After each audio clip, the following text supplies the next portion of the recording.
Well, this is just depressing, isn't it?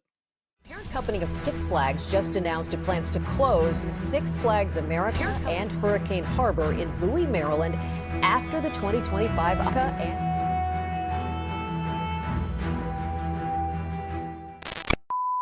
Welcome, one and all, to Downfall of the Park, a series detailing the history of the countless parks across the world that failed or that have closed in recent memory. From parks that never made it out of the drawing boards to longtime local favorites, if there is a park that failed, you bet your ass I'll talk about it at some point. And the first episode is a very special episode indeed, as it's not every day you see a longtime park just close down forever. If you have been keeping up with the music industry ever since like May, you'd know that Six Flags America, one of 15 legacy Six Flags parks and one of 26 in the current mega chain, was announced to close down forever at the end of the 2025 season. And now, the park has indeed been closed for good for about a month and a half now. But why did the park close? A relatively big regional park in the DC Baltimore area with no immediate competition remotely in the area, and an over 50-year history of operation? Looking at it like this, you wouldn't think a park like this would just close. But as will later be discussed in depth, Six Flags America struggled regularly with attendance, reputation, and investments, especially within the past 2 decades or so. So, a park just recently closed, with a wide range of rides and attractions filled with history and circumstances that no park should have to go through. The only way to fully explain the closure is to turn the clocks all the way back to the beginning, to the early 70s in Bowie, Maryland. This is how Six Flags America rose high and ended with a whimper. This is Downfall of a Park.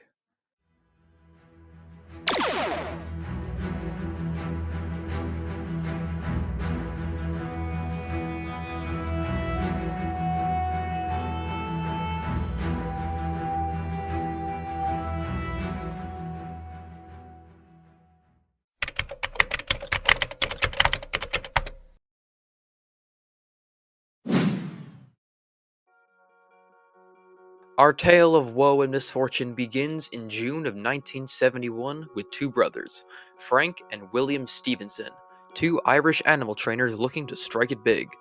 They would approach and later strike a deal with Ross Perot, famous Texan billionaire, to finance their idea of a wildlife park to be built somewhere on the East Coast. The three of them would form CT Industries Incorporated to handle the construction and the park itself once finished. Soon, a decision would be made on the location of the property. There were some options out there, but they would settle on the nation's capital, Washington, D.C., or at least the area around it. A 280-acre property would be purchased in Prince George's County, Maryland, specifically in the city of Bowie, about 20 minutes from downtown D.C. And with the details ironed out, the park would be officially announced to the public in February 1972. Although the park would change hands very soon, ABC's Scenic and Wildlife Attractions Division would take control over the plans of the park and would even begin to negotiate for another 125 acres of land in 1973. And so, on Monday, July 15th, 1974, the Wildlife Preserve would open to the public, a drive-through wildlife park with 358 different animals from all over the world. Let's just say that the park certainly evolved over the years, cause this sure as shit ain't this. Going from knockoff Barnum and fucking Bailey to Six Flags certainly is a development. So let's find out how we got our way there. Initial estimated attendance was around 850,000, a rather reasonable amount actually. But they would never even come close to those numbers. The initial park was a colossal failure. Attendance and revenue was low, the marketing for the park was minuscule at best, and the plans of expansion would be soon scrapped entirely. Even a shift to shuttled tours would not work for the wildlife preserve. So, ABC would cut their losses and announce the park would close permanently in February of 1976. It was said to have been over a $4 million liability during 1975 alone. Most of the animals had been sold off by June to other preserves, dealers, and zoos. They were unable to sell the land until 1978, selling the property to Jim Fowler, the host of the television docuseries Wild Kingdom. He would attempt to reopen the park again, headlined by a train tour this time, but the park would never open between 1979 and 1980. So, what next? The park had failed twice already. How do we arrive at our current time of a regular amusement park failing? Well, the property was sold yet again, this time to a group of local businessmen who would promptly invest $11 million, which would go to expanding the property and park. It would no longer be a drive-through safari alone, they would add a collection of flat rides and a carousel, rebranding themselves as Wild World, and the park would reopen on June 26, 1982. It wasn't just an expansion in amusement rides either. A collection of water slides would be added as well. 4 tube slides, 2 body slides, and a kids' play area.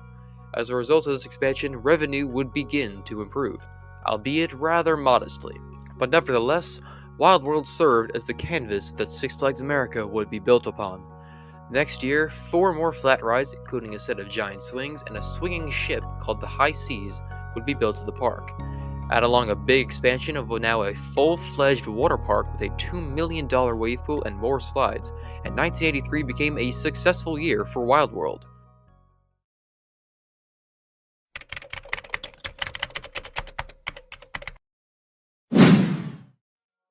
Later in the season, there would be a shift in their animal attractions and how they would handle them.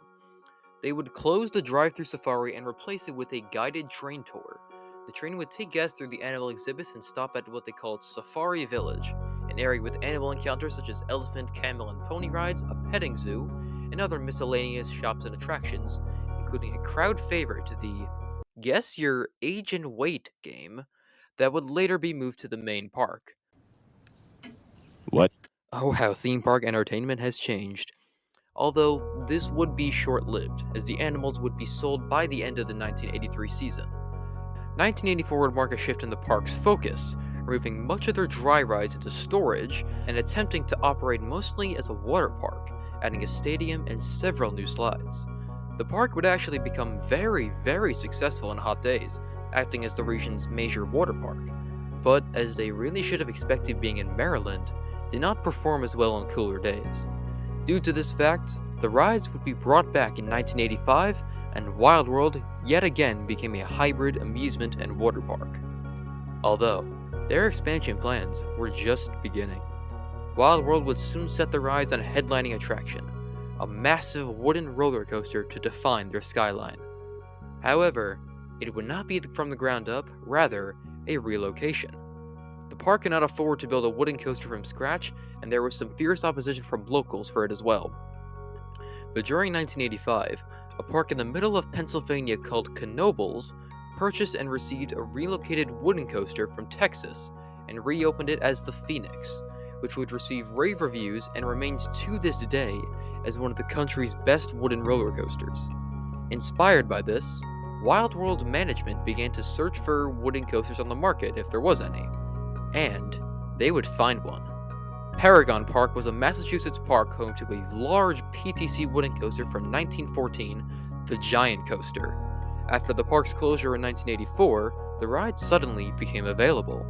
And so, the Giant Coaster was bought by Wild World, and the park now had a headlining roller coaster. Now dubbed the Wild One, it received a major refurbishment and opened in 1986 on the site of the former animal park. The coaster received rave reviews from the public and would thrill riders for decades. It's really impressive to relocate a wooden coaster at all, let alone back in 1986, so hats off, Wild World. The park would also open a kids' coaster to complement Wild One during 1986. Wild World was now a full-fledged amusement park. Consistent expansion would occur over the next couple of years with a new lazy river and a family raft slide in the water park, and various carnival-style flat rides in the dry park. Although it did look like the park was on the rise, issues began to come out of the woodwork. The constant maintenance issues with some of these flat rides, as well as the various renovation costs, would put Wild World in a very, very tough spot financially. Several of these rides were left in just disrepair, and would promptly be sold by 1991. Ultimately, Wild World itself was put up for sale, making it the third time this property had either been put up for sale or closed. However, Wild World was not done. They would find a buyer, and the buyers would change the park forever.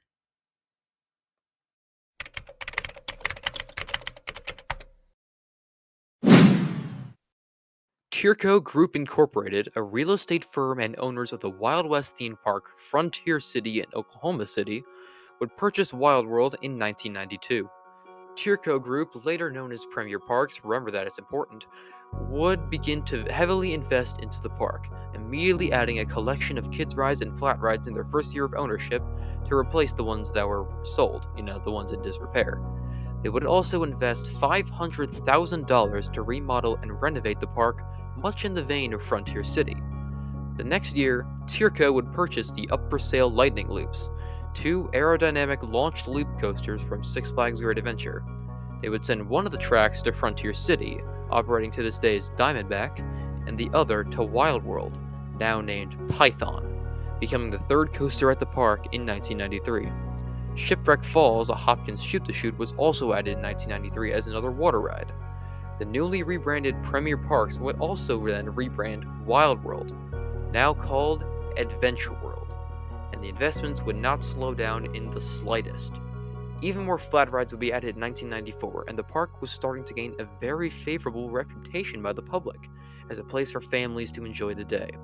For the third year in a row, Adventure World will be dubbed the most improved amusement park in the country by Inside Track magazine, and for a good reason. The park had a wide variety of flat rides, an expansive water park, and two headlining coasters in Wild One and Python, and there was soon to be a third. 1995 would bring the park's largest coaster to date, Mind Eraser, a Vekoma suspended looping coaster in a new expansion of the park. Standing 109 feet tall with 5 inversions, it became one of Maryland's top coasters, although it would infamously age poorly and grow a reputation as one of the worst coasters in America, much like others of its model. The thrill rides would keep on coming, however, with the Tower of Doom in 1996 and Typhoon Sea Coaster in 1997. Tower of Doom was an intimate drop tower standing 140 feet tall, while Typhoon Sea Coaster was a hybrid log flume and roller coaster with various drops and water elements weaving through the structure of Wild One. With this recent focus on thrill rides and expansion, Adventure World continued to become a top regional park and DC's major amusement destination. And with the refurb of the water park in 1997, this fact continued to ring true. Tierco had completely revitalized the property, but things for Adventure World and the rest of the entire American amusement industry would change forever in 1998, with one fateful decision. That decision? Premier Parks frickin' buying Six Flags. What? What the fuck?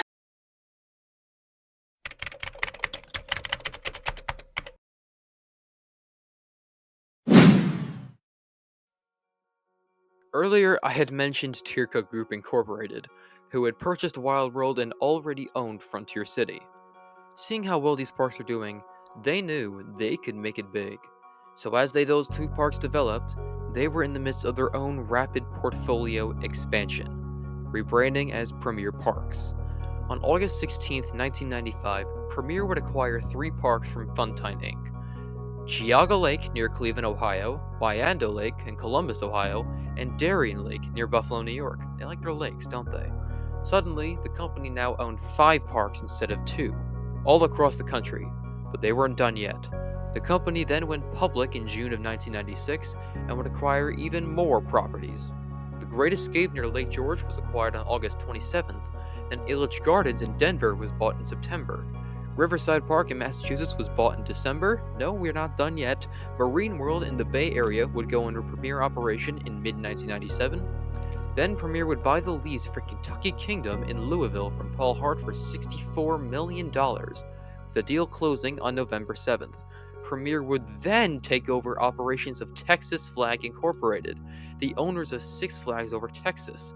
And finally, Premier would enter the European market, purchasing much of the Walibi Group, adding 6 parks to their portfolio: Walibi Wavre and Bellewaerde in Belgium, Walibi Flevo in the Netherlands, and Walibi Aquitaine, Walibi Schrumpf, and Walibi Rhone Alps in France.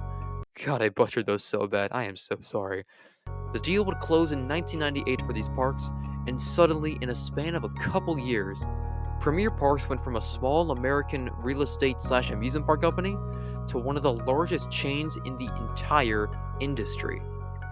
And still, they were not done yet, Because why stop at 16 parks and being one of the biggest when you can get 7 more and be the biggest?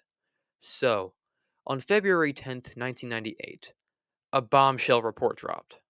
Time Warner had sold their stakes in Six Flags Entertainment to Premier Parks for $1.86 billion, with the deal closing on April 1st. And just like that, Six Flags/Premier Parks became the amusement park chain. Quickly, Premier would take advantage of the brand recognition of Six Flags, rebranding much of their parks to a form of Six Flags. Kentucky Kingdom was now Six Flags Kentucky Kingdom. Elitch Gardens was now Six Flags Elitch Gardens. Darien Lake, Six Flags Darien Lake. Geauga Lake, Six Flags Ohio. Riverside Park, Six Flags New England. And, getting back to the topic of this fucking video, Adventure World was now Six Flags America.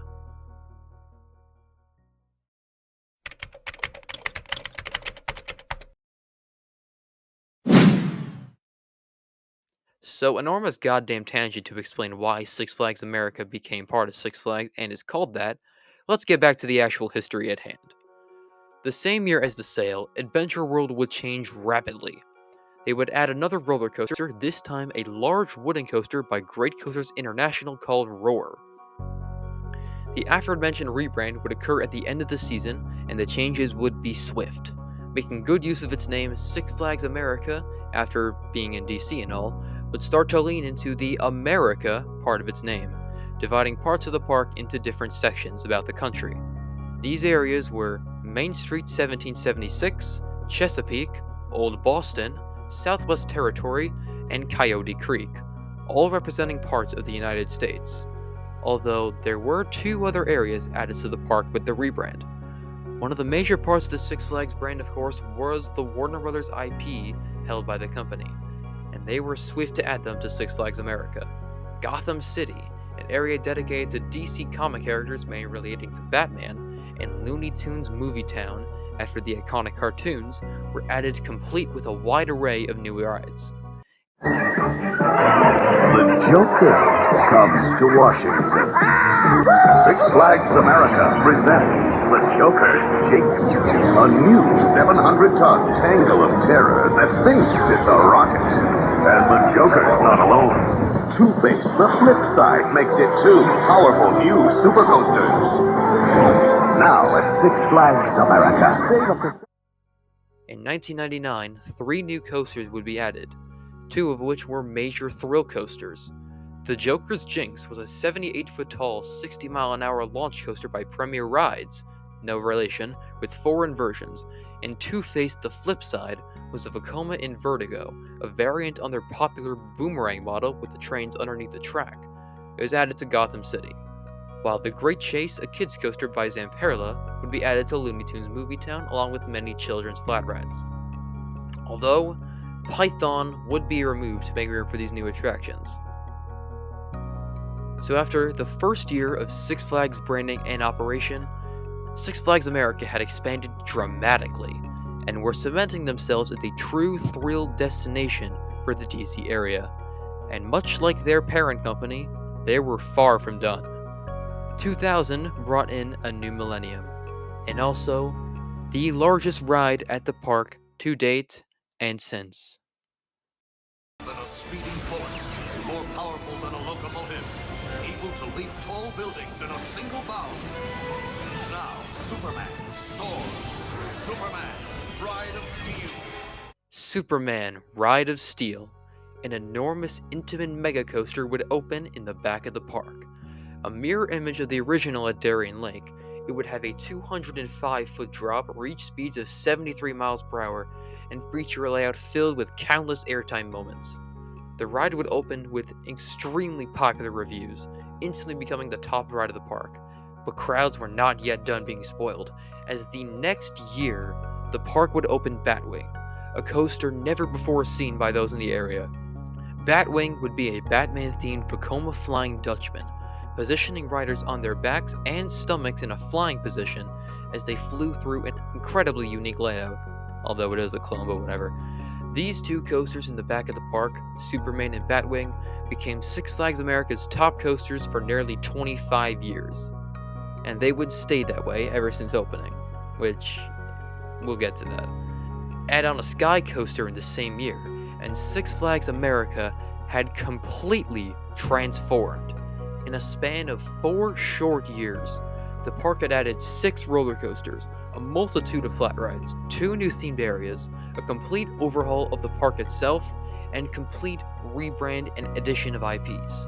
What had started as a small regional park for locals and families had turned into the amusement park of the DC Baltimore metro area, and with how the park was expanding, it could have the potential to become one of the nation's top thrill parks. But alas, this would not be the case. The next 20 plus years for the park would not be kind to it, for many reasons. You witnessed the rise, now here is the fall. And while this park did rise high, they would fall far, but very, very slowly.